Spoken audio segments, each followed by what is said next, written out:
attorneys for the Trump administration admitted that what the Trump administration is doing is unlawful and against the law. Every single thing they've done for these past 100 days, the lawyers said, yeah, we're not supposed to be doing that. That's unlawful. Sorry I'm late. I'm recapping the legal L's for the Trump administration for the week. This is week 17 of tyranny of the minority, because only 32% of the voting electorate were MAGA. So that's what we're in for. And the Republicans continue to not investigate, impeach, and remove him for the many impeachable corruption he's done these past 100 days. But it is what it is. So what I do here is JJ Legal is I help you realize that the courts are actually working. There's over 200 lawsuits, and I'm helping you keep track. So let's go through with all the losses, and there are plenty this week. The first one is the biggest one on Friday. The United States Supreme Court essentially says, we don't trust you, Donald Trump. 7-2, including 4 conservative justices, said, you know what? We gave you a chance when we told you to give due process to everyone who you plan to send out of the country based on that March 14th executive order using this 18th century law, but you failed. Yeah, we caught you. Yeah, we're trying to send off some people. You gave them less than 24-hour notice, not in their language. You didn't give them access to a lawyer, and you didn't tell them they have the right to defend themselves against the charges. And you just rammed them up, and you were on your way to send them out. And we told you to give them due process, so we don't trust you. So you know what? We're going to certify a class. All right, that's none of that. And they sent it back down to the Fifth Circuit to work out the details. They should have just declared it unlawful, but whatever. We'll take what we can take. So just stop doing lawless shit.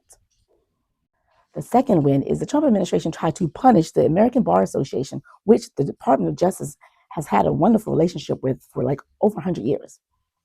But unfortunately, the ABA did the thing of speaking out against Trump's lawlessness on several occasions. They filed a lawsuit in support of, stopping them from dismantling the USAID. And to punish them, they say, you know what? Let's go find what grants you have. Turns out the ABA has one of the grants that the Violence Against Women Act created for different organizations that helping get the word out, support women. So he took away ABA's grants, to which ABA was like, that's punishing us for First Amendment rights, free speech. And then also, what? Trump administration tried to argue that, well, we're going a different direction with that. They're like, nah, because everyone else who has that grants, the OVO, I think it was OVW grants, they still have their grants. You're punishing them because they spoke out against you, and you can't do that. So that was the order. The Trump administration still didn't restore their grants, so a judge had to come in and said, we said you can't do that. Give them back their grants, please. I hope they got their grants back, but yeah. Lawless goons. That's what we have. Petty, vindictive, lawless, inept, unqualified bunch of people cosplaying a functioning government. And they're not governing. They're just punishing people on behalf of Donald Trump in between his golfing trips and enriching his family. That's all we got going here. No lower prices. Prices of eggs still going up. They don't care about your child care. No government, just punishment, just ineptitude. Yeah. A judge stopped the Trump administration from punishing sanctuary cities or states for not helping them round up people in immigration enforcement. Here's the thing. There's a thing, concept of federalism in the United States Constitution. It says that the states and local governments don't have to participate in help and functions that's not their own. So that's like asking someone to help you rob a bank. And when they say, no, we're good, we're not going to help you rob your bank, they say, okay, fine, we're going to rob your house. So they stripped funding from cities that were already allocated. It has nothing to do with nothing. Allocations for health care, for child care, for families, just stripped the city grants. And a judge in April issued a preliminary injunction against that activity. It was February 5th, executive order said, no, this executive order is unconstitutional. You can't do that. Give them back their grants. So instead of giving back their grants, 4 days later, after the April 28th preliminary injunction by the judge, Donald Trump issued another executive order, essentially doing the same thing. So in this recent order that came out, I think it was this week, the judge said, listen here, when I say you can't punish cities and states for not helping you enforce immigration laws against their will, which they don't have to under the Constitution, I mean it. That means you can't do another executive order doing the same thing. So as you probably know, Donald Trump administration have been violating all sorts of standards and norms. One of the standards and norms is that the Immigration and Custom Enforcement, when they decide that someone is removable, sometimes they don't necessarily remove them immediately, especially if they don't have a place to remove them to or deport them to. So they'll tell the folks, you need to check in. So there was a Gambian man who 1997, he was told to leave the country. In 2010, they said, you know what, just come check in. He's been checking in for 17 years. So his last check-in, he checked in under the wrong administration. They were like, you know what? We're going to put you in detention. They detained him. So a judge said, you know what? You can't do that. You can't use the ICE detention for someone who's been checking in regularly. Instead, remove him from detention, let him move himself and get himself ready to leave the country. So they ordered the Trump administration to let that guy get out and say, you need to stop using ICE detention this way. Seriously. I don't think they did a nationwide injunction against for the action for everyone. I'm not quite sure. I didn't look deeper into that case, but that's a win still. So you probably heard when one of the things that Donald Trump did within his first like 10 days of coming into office in January was stop all the refugees had already had tickets approval to come to the country because they were escaping persecution. They were refugees. Stopped their plane flights and just left them. Some people had sold all their property and gotten their stuff ready, gotten their kids out of school, and were sitting at airports with their ticket ready to go when Donald Trump took off their canceled them, which he can't do. So a judge had already said, listen, they were already granted rights approval to come here under our immigration laws under previous administration. So you can't stop them. That's going on, continuing. They're narrowing down the class because there's some people who actually were in the process of getting approved.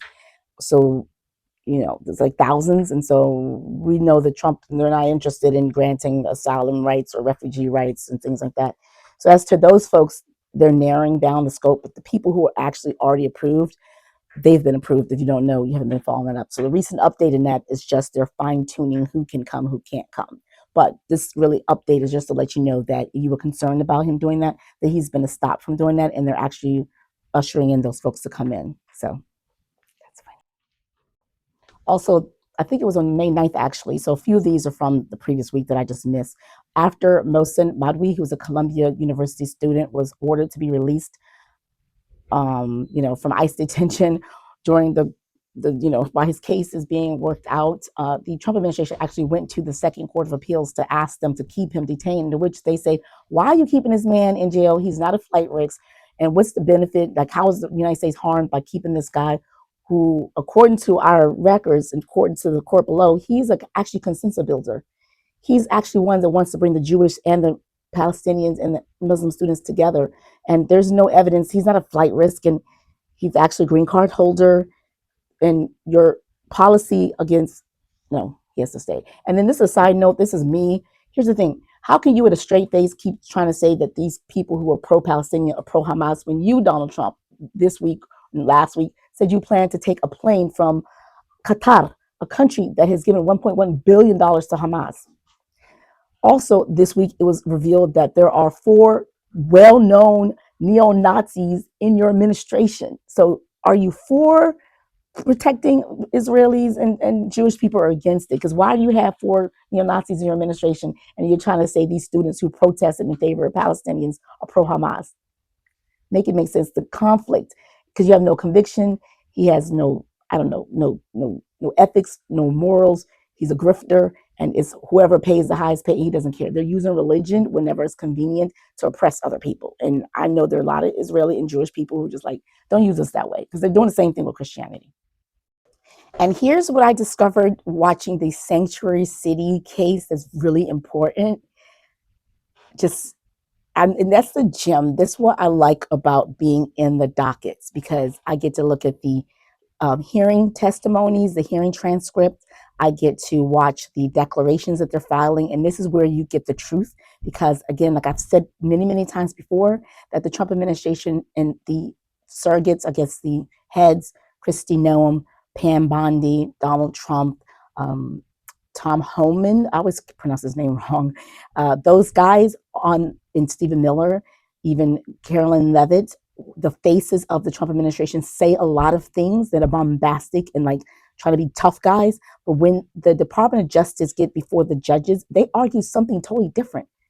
And they concede all sorts of stuff.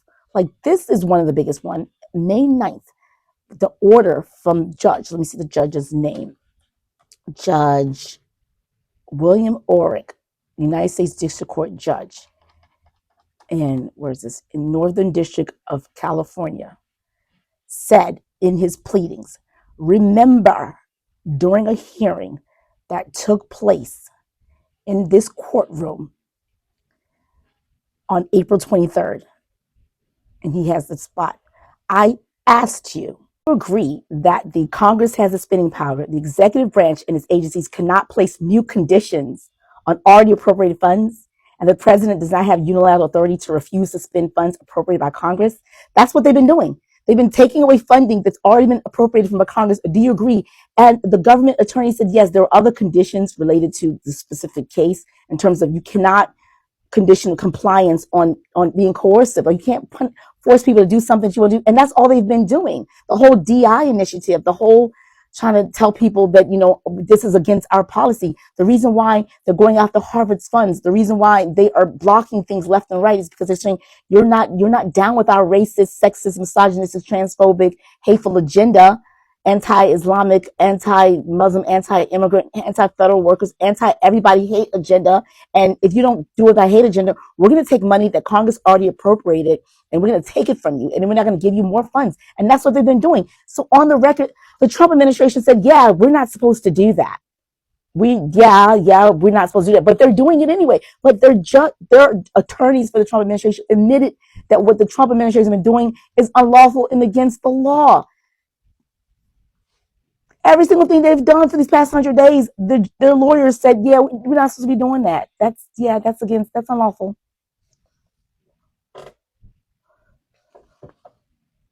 Oh my God. This is why you need to, let's move on. Okay.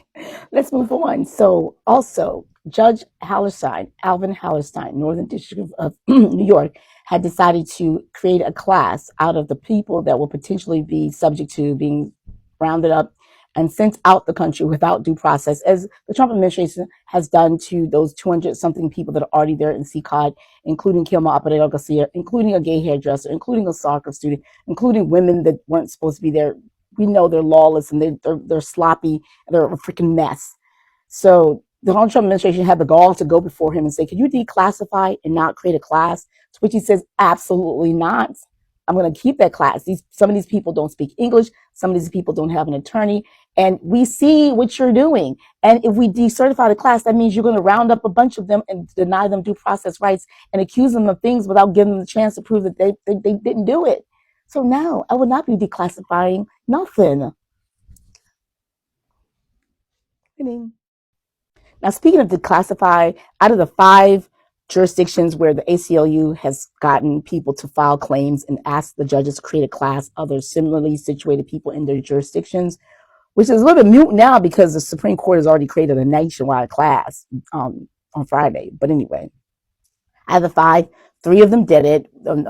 Judge Charles Sweeney in Oregon, Judge Alvin Hallerstein, Northern District of New York, and at least Judge Roberto Rodriguez Jr. in Texas. The other judge in Texas, the one that was subject to the case that percolated its top to the Friday one, he didn't do it, of course. Now there's another judge that also, she didn't not certify a class. She essentially said that the Trump's use of Alien Enemies Act was correct, which she was wrong because it's not. But anyway, that's what she decided. Nonetheless, even though she made that decision, she also did say that they have to give these people who they say should be summarily removed at least 21 days notice, because it's 24-hour nonsense they can't do, and let them defend themselves. So that's a win right there, even though it's a partial win. So yeah. So she's going to be wrong, because if you look at my last video, I said Tulsi Gabbard fired the 2 heads of the department inside the National Defense Intelligence, because they said rightfully that there is no connection. So she's over here bottoming out a connection, but the Trump administration itself, a lot of independent agencies says no, there's no proof that Maduro is actually sending gang members to the United States to take over the United States. There's no proof of that. Our intelligence agency says no, there's no signs of that. They just make it up. You judge, you were wrong. Anyway, but we'll take the 21-day notice order. Next. Then lastly, the Trump administration said they were not going to challenge or appeal immediately the decision from a judge that they can't alter the voter registration. They're trying to disenfranchise people, trying to squelch the Democratic base by saying in order for you to re-register or vote, you need to prove your. Federalism. The states have the right and authority to say how they determine who can vote and who can't. They've already done. There's no signs, no evidence of any voter fraud. The whole voter D thing is just a means of disenfranchising the Democratic base because there's been no evidence. It's one of those things called a solution in search of a problem. And when they did find people that actually voted without abuse the voting process, it's Republicans. But they're the ones all about this. It's just a mechanism to disenfranchise people. Every single time you see that, that's all that is, an attempt to do that. So Donald Trump saying that he wants this new requirement that he doesn't have the authority, the executive authority to do that anyway. You can't do that. So they're not appealing that case, which they shouldn't. I think the reason why I think is because it's the other thing I'm noticing besides the fact what I'm seeing in the cases is the hemorrhaging.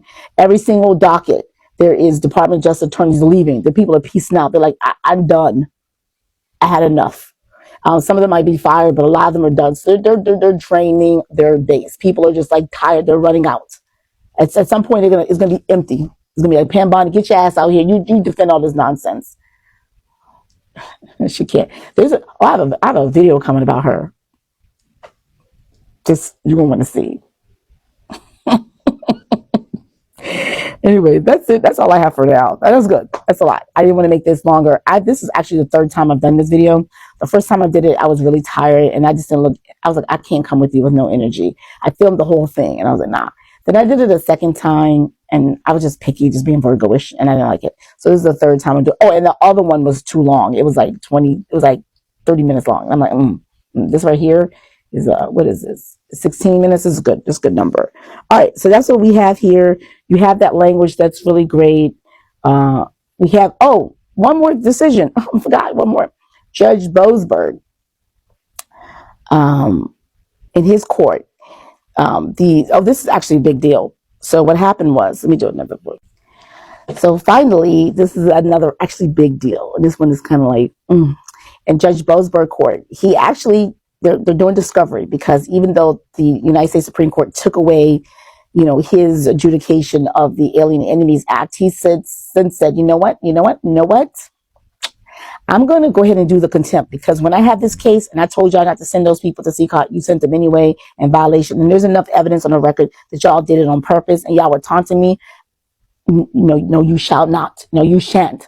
So he's in the process of doing a criminal contempt. So while he's doing that, the plaintiffs and the ACLU have the dockets open. They're like, can you please certify a class? So they're working on that. So that's still going on. And also, they're still doing discovery. And so what the judge said is, all right, I'm going to let you do discovery and telling the Trump administration, you need to prove the memorandum of understanding, all the documents related to your relationship with CCOT. And also we need to know, did you tell CCOT that the people that you sent over are criminals? Because remember, Bukele said in his tweet that we're taking criminal convicts. CCOT is a prison. You're only supposed to be holding criminal convicts. And to the extent that the Trump administration never confirmed that the people they sent to CCOT are not criminal convicts, that's a big problem. That's a big problem because that means the contract is breached. That means that for international criminal court purposes, El Salvador is in trouble for keeping people in a torture prison who've done nothing other than the crime, which is not a crime because immigration is a civil infraction, the crime of going to a country without authorization and staying there. And the people who they're saying, we have to remove you. You remove them back to their country or you let them self-deport. You don't send them to prison. And here's the bad part. A declaration which was under seal, some of it was redacted, was filed in this docket, the Boasberg docket. And sadly, part of the declarations was the Trump administration admitting that they haven't been in communications with CCOT and El Salvador is doing whatever they want.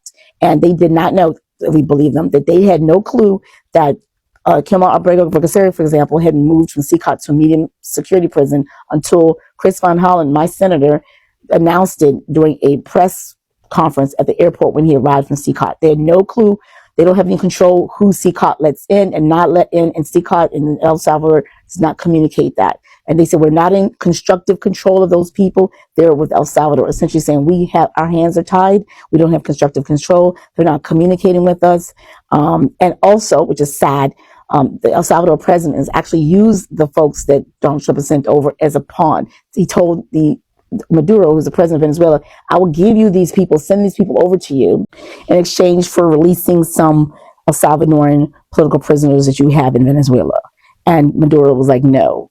So they're being used. It's human trafficking for the most part. The Trump administration participating in human trafficking of innocent people because these people have done no crime. Now, as I said in previous videos, the out may be is that El Salvador really wants the money that they get from the UN, and if the UN Criminal Court is sanctioning them or holding funds off of them while they participate in this scheme here, that they may be incentivized to send them back, especially because the Trump administration is saying that we have no control, which is bad. Why are you getting into contracts with known dictators who are going to use the people? You kind of say you have no agency in that. You definitely have agency in that. You shouldn't have sent them without due process and determining that you're actually sending criminals. He said, send us your criminal convicts. And so there's word on the street that El Salvador, because of what's going on, has asked the Trump administration to please confirm that these people are criminals. And they've been criminally convicted. And they have not been. The Donald Trump administration admitted that 172 were not on the criminal detainer. 60 Minutes did their search, and they found that 238 had no criminal offense whatsoever. They're housing people there for nothing, who've done nothing, who should not be used as pawns and should not be human trafficked by this dictator in El Salvador. So that's sad. That's a sad, but I think that's going to piss off Judge Boasberg, and he's going to be mad about that. Because the thing about it is, that's what the contempt is for, because we wouldn't be in this situation had they actually listened to him when he said, do not send them over. He had an order on March 14th. Drew Ensign wasn't there. Drew Ensign said he communicated to that. The El Salvador president said, oopsie. Marco Rubio said, haha, we already know at 8 p.m. when they landed after Judge Boasberg, after the oopsie tweet, that those people were still in custody at United States still had custody of them. So United States could have put them back in plane and sent them back. But they chose to ignore.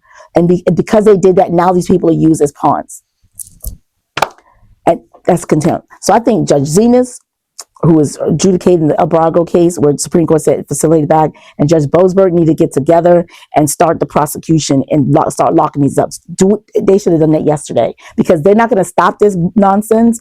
They've already had orders to not do it. They're not going to stop. And Trump is popping off, just showing to extent that he doesn't know. And there's another Republican representative. And I see the Republican representatives in social media saying stuff. It's like, are you guys purposely saying these things because these things are wrong? Like, it's like it's propaganda, it's misinformation. It's just not even right. It's like, and they continue, and they're fueling this. I see them in Facebook. I see them in like other social media places, like saying these things that are like really like easily fact-checkable lies, and people, they need to be removed. All of them got to be removed. I don't know if the 77 million MAGA out there, I know if they FAFO a few of them, but I don't know. We need to remove those folks. So we need to target those people who are like king propagandists. Anyway, that's it. I said I didn't want this to go long, and now it's 23 minutes long. I definitely don't want it to be 30 minutes like my last one. So anyway, so JJ Legal, tell all your friends, this is where they can come. I used to do these on a daily basis. I just ran out of steam, couldn't do that. Now I try to do them on a weekly basis. The legal losses for the Trump administration, there's over 200 cases. There's about 130, maybe more, probably more preliminary injunctions. Preliminary injunctions essentially just stopping you from doing something that before you do it or as you're doing it. Declaratory judgments and temporary restraining orders restraining the Trump administration from their lawlessness, from their unconstitutional actions. And repeat it. And again, we're doing whack-a-mole, because when the judge stops them or say order funds, rehire, they find a new way to fire people, to not rehire, to dismantle, to usurp people's right, to oppress people. And you just like, it's this whack-a-mole. That's what we're doing. Like at some point, the whack-a-mole machine, boom, boom, boom, boom, boom, boom, boom, boom, boom, stops. I don't know if that's going to happen this time or not, because we can't trust them. They're rabid. They're crazy. But we can only hope and pray. And also, Operation 2/3 is my campaign. Stay tuned. I know I promised to do videos about that. I've just been overwhelmed, but I am going to. And that's where you can find the videos of my plan. It's a one-woman campaign. But essentially, my thoughts on how we can get rid of the Trump administration. So if you're interested in that, join those private communities in TikTok, Substack, and YouTube. And I am going to update them. And I'm going to do more. I have a plan on getting more stuff out to those communities. But yeah. All right, JJ Legal, share with your friends. Each one teach one. Bye.